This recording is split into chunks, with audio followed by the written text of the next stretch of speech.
My name is Gracie Jones. I am 31 years old. 8 years ago, my father, a respected elder, stood at the pulpit of First Cornerstone Community Church and publicly executed me in front of 320 people. He declared that I had forged documents and stolen a major teaching scholarship. Then he looked the entire congregation in the eyes and said, "My daughter is mentally unstable. She is dangerous. She should never be allowed near children." My mother nodded along. My older sister, Chloe, smirked with fake pity. No one said a word. That same afternoon, I was thrown out like trash. With $280 in my pocket, one gray backpack on my back, and the sound of my father's voice still ringing in my ears, I walked out the side door and never looked back. Last month, my sister found my name online. She started with sweetheart. Then my mother called. Then my grandmother. Within 24 hours, I received 27 messages. 24 of them repeated the same 3 disgusting words: "Come back home."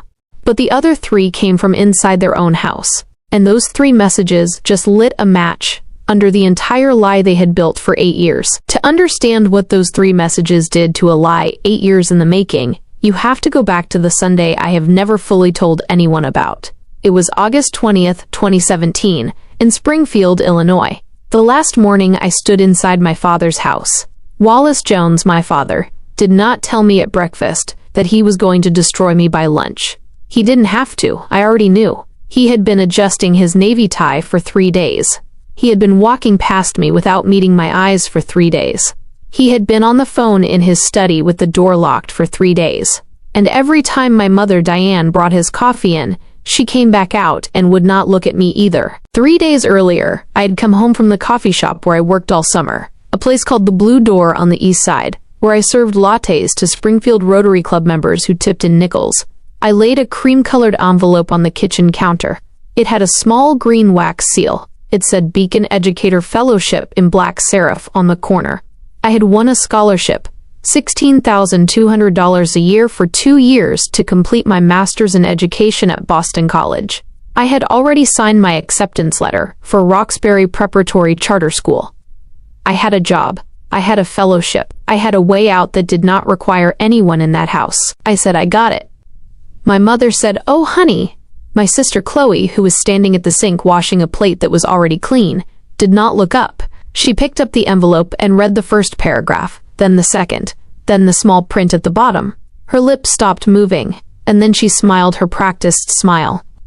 She said, "You realize this scholarship is Uncle James's money, right? Dad hasn't spoken his brother's name in 15 years. I told her I didn't know who Uncle James was. I had no memory of him. I had been 8 years old when he died, and my father had never brought him up once. Chloe put the envelope down and said, "Well, he does now." 20 minutes later, my father closed his study door with Chloe inside. They stayed in there for 40 minutes. When Chloe came out, she walked past me with her chin up and eyes forward, as if I had already stopped existing. That Sunday morning at 10:30, I sat in the third pew from the back of First Cornerstone Community Church. I had grown up in that building. First Cornerstone was a fundamentalist, non-denominational church with elders and no bishop above them, and my father had been an elder there for 24 years. That morning, 320 people filled the sanctuary. Reverend Douglas Whitfield led the service as usual, but then he stepped aside and invited the elder board forward for a matter of community concern. My father stepped up to the pulpit holding a single folded piece of paper. He didn't put on his reading glasses because he wanted the room to see his face. He said, "We raised this girl in truth. She chose deception. She chose to steal a scholarship named for a man she never earned the right to name. And now she wants to teach our children." Then he read 3 short sentences out of context. Sentences I recognized instantly because I had written them. "I don't know if I believe anymore. God feels like a locked door. I'm broken." He read them slowly, letting the room hear the word broken twice. Those sentences were fragments of a spiritual reflection assignment I had written for youth group back in November of 2010, 3 weeks after my grandfather died. I was 16.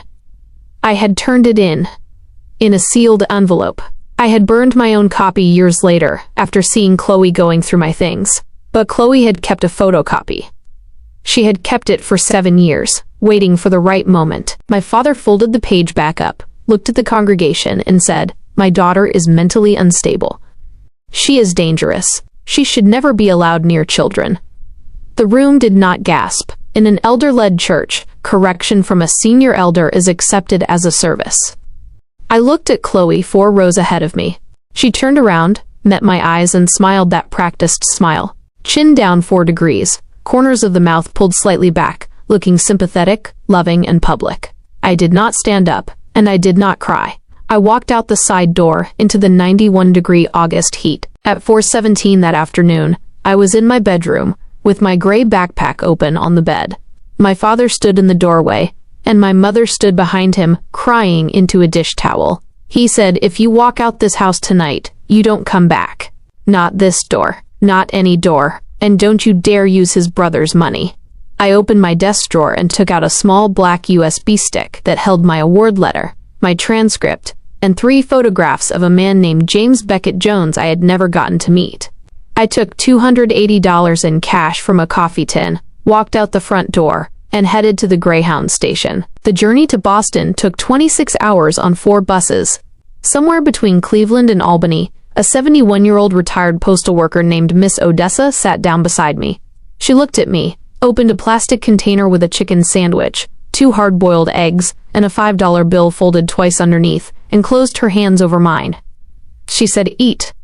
You're too thin to be brave." I did not cry until she got off the bus. I arrived at South Station on Tuesday afternoon.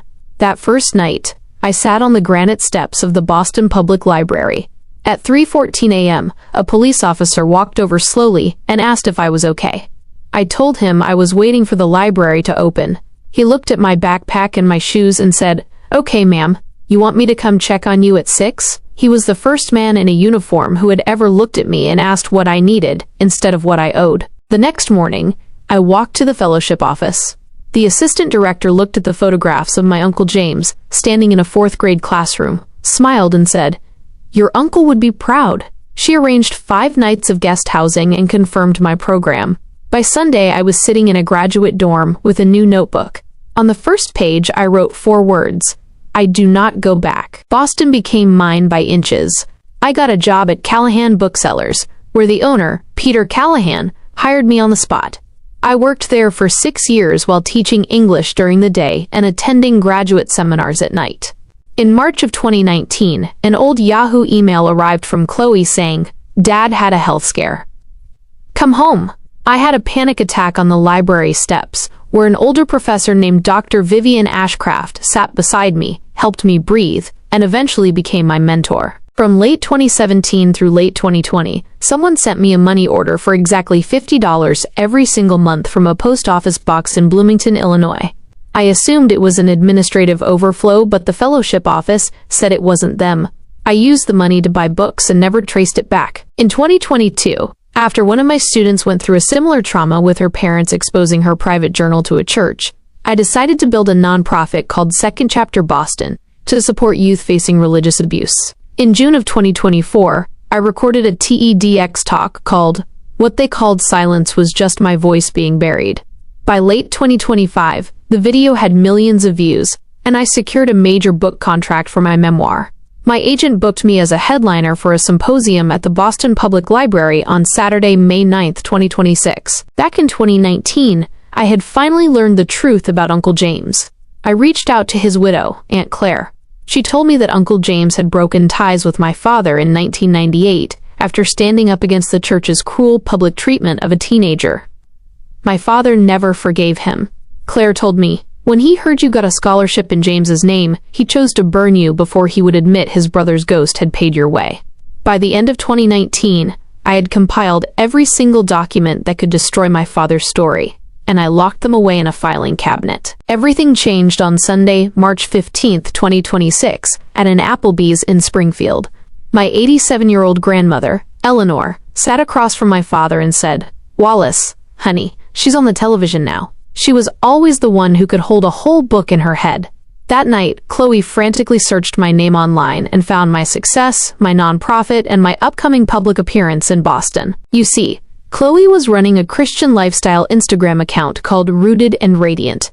Her engagement had been dropping, but a major brand had just offered her a $58,000 sponsorship deal contingent on a campaign titled, "The Prodigal Sister Returns."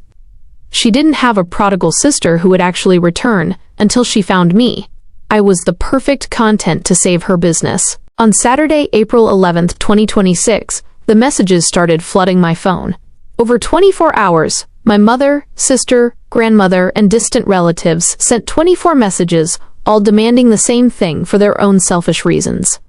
Come back home. But the other 3 messages came from a different number. They said, I believe you. I know what she's doing. Please don't come back yet.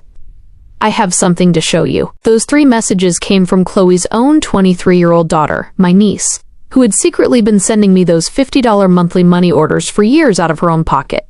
Along with those texts, she forwarded me the entire email chain between Chloe and the corporate sponsors, proving that my family's sudden wave of love was nothing but a calculated marketing campaign worth $58,000. The lie they built for 8 years didn't just crack, it turned to ash. I never replied to the 24 messages. Instead, I opened my filing cabinet, pulled out the truth, and sent my niece a plane ticket to Boston. On May 9th, when I step onto that stage at the library, my father's house will finally watch the room see exactly who is standing under the lights.